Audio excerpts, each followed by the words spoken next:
Hello guys, welcome back again to my channel. This is Urbanized Media, and you still remember we are still in Nnewi for the New Yam Festival celebration, and today is the second day. Today is the day Uruagu, one of the four quarters of Nnewi, will be hosting Nnewi for the New Yam Festival. Yesterday it was Otolo. It was more of a grand opening.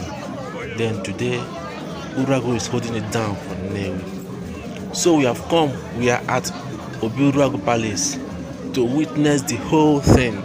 So come with me guys, let's see how it's gonna go. Let's see how Uruagu is prepared.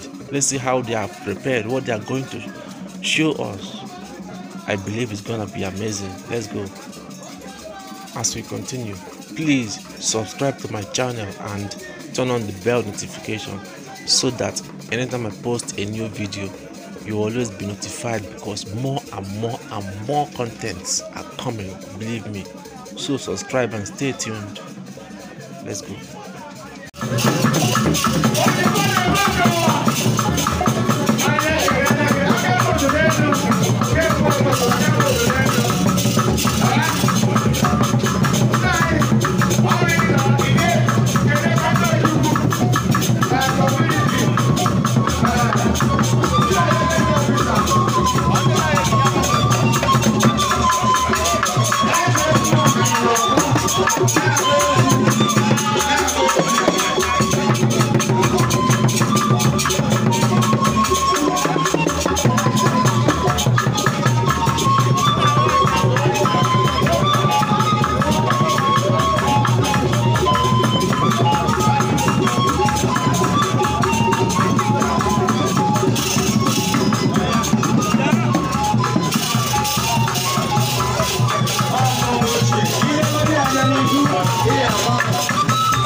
Thank you.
this vlog is gradually coming to an end. I believe we had fun. So tomorrow will be Umudim, the day 3, the third day of the New Yam Festival celebration. So look out for the video. It's coming, it's gonna be hot.